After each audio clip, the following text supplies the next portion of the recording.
See the ears just twisting and turning, just trying to listen. At the moment the breeze is not going straight towards them, it's sort of missing them a bit coming from us. So they won't really get our scent yet. As soon as we go a little bit more forward, they'll start smelling us, but definitely the sound is the main thing at the moment. They really want to figure out what are we doing. And most of that they have to figure out using their ears.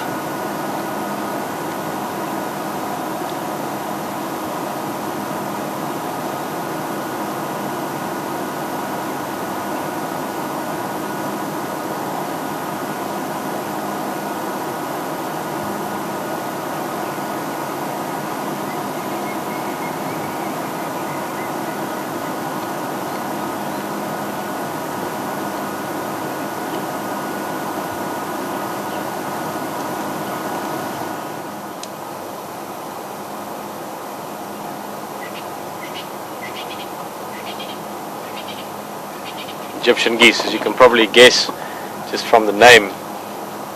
Egyptian geese all the way around Africa, from the southern tip all the way up to the Nile in Egypt. A lot of other names actually in probably Norwegian as well, Alex. It's Nilgoose. Nilgoose. Yeah. It was pretty close here, not bad at all. A lot of European languages they're actually called Nile geese, if you translate it. Quite successful birds. Obviously they just need a bit of water. Even in the desert, if there's no oasis or a dam or some kind of river running through the desert, as long as they've got some permanent water close to where they nest, they can do quite well. Yeah, these youngsters are getting stronger now as well. You can see the wings getting all the mature feathers on. Quite soon they'll be flying around as good as any adult. So a quick look at the hippo. He's as usual not doing too much. Every now and again we're lucky and we get him all animated and yawning and giving a performance, but most of the time he's happy just to take it very easy.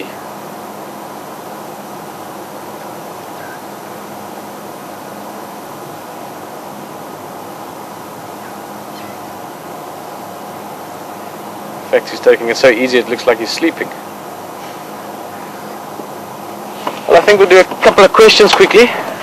Hayley will let us know just now, and then going to try and make the most. We've got a little bit more of daylight left. I want to head down to, or up shall I say, to Cheetah Cutline and just go and check that boundary, see what we might find. But for now, Hayley, a couple of questions. Question from Kirsty was wondering how often do you see pangolin in the area? Kirsty, good question. Just quickly for those of you that don't know what pangolin are, Kirsty's asking how often we see pangolin in this area. Pangolin is, you can compare it, for those of you from North America, to an armadillo, sort of almost like a rounded animal, bit of like an aardvark shape almost, with heavy scales in it. Any difference with the pangolin is it's got really big scales. An adult pangolin will have sort of the plates or the scales will be sort of that size, so really large plated scales on it, and a very, very rare animal to see, very, very scarce to see. They live a lot in the desert. They are around here, it's not that they're not here, it's just that they're very active late into the night and early morning hours. They're not really active around the times that us humans typically move around here. I've personally, to answer your question directly, I've personally seen a pangolin only once in my life anywhere, and that actually was here at Djuma, and it was I think in my second or third week guiding here, and I was working at Boitella at the time, and the guys radioed in, and I drove relatively quick, conditions of the roads obviously allowing, to get there. We managed to see the pangolin. It was amazing actually. Just it wasn't doing that much, to be honest. It was coiled up in a ball most of the time. We saw it move a little bit, and eventually we left it so that other people could look at it. So very, very special animal to see. I would love to see one again. I can tell you another story from Sabi Sands, just a little bit further south of here towards Londolozi, Singita, that direction. Sorry, there was a guy called Jonathan Swart that was doing his, as far as I know, his master's or his doctorate degree on pangolin. And he went out looking for pangolin every night. So he decided his mission is to find pangolin. He was going to radio collar them and then follow them and track them and study them, because very little was known about these animals. This is back in 1997, so about 11 years ago. I was living just a little bit south of here, about 8 kilometers south, and heard all these stories. I met Jonathan as well. And so he knew everything he could know, everything that was available about pangolin. He'd read, he'd studied it, he'd checked out, and he'd planned everything as much as he could to find these things. It still took him about 6 months to find his first pangolin, and a lot of adventures in that. You normally went looking for them with torches at night, walking around in one of the most densely populated areas with lion and leopard in the world. So a whole bunch of other stories from that. But eventually the one they found was actually a game drive, by luck. And then he collared one, and I think, I forgot the details, but within 2 weeks after collaring the first one, he'd found 5 or 6 other ones. Because even though they're solitary, they meet up with others in the area quite often. So fascinating animal, and Kirsty, maybe at some stage or another we see one. It'll be fantastic if we do. Long answer, good question. Haley, next one. Laura sent an email, would like to know, are we completely separate from Kruger by a fence, or have they been taken down? Is that Laura, Haley? From Laura. Laura, just quickly, maybe this is a good question because we've recently had more and more people joining us on Drive again.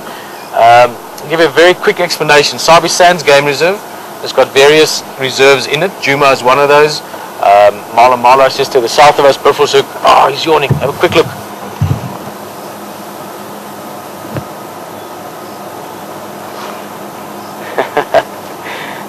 Maybe he likes to be the center of attention.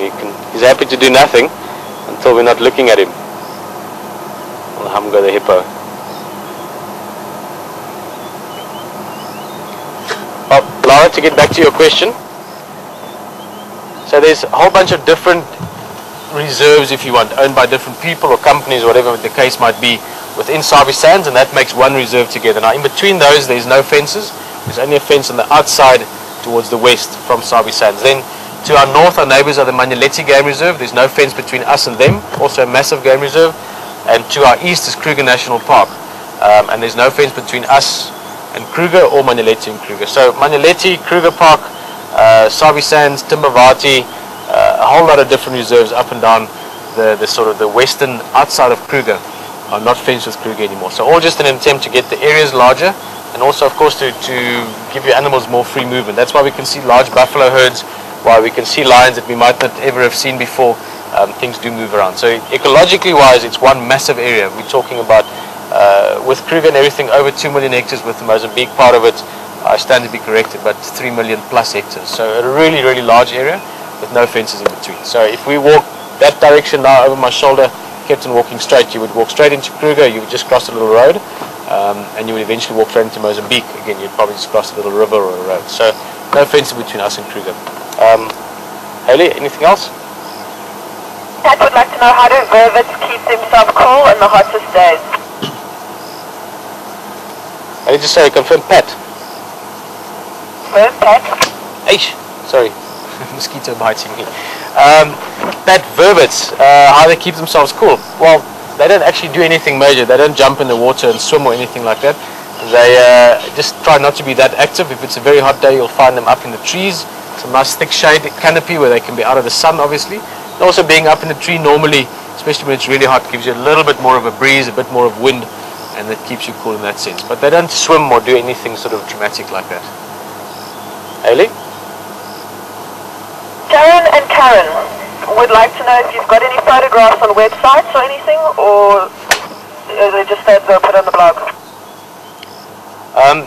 Guys, photographs-wise, I was actually earlier today playing around with photos again.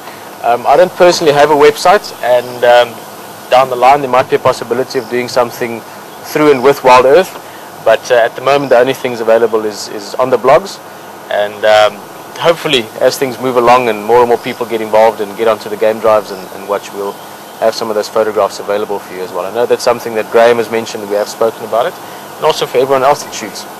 Quite a lot of us out here, Haley and James also, Alex, all of us take photographs. So down the line hopefully they'll be available to you more, but for the moment I hope you enjoy them on the blogs. There'll be some more of them on there quite soon, as I've been having a camera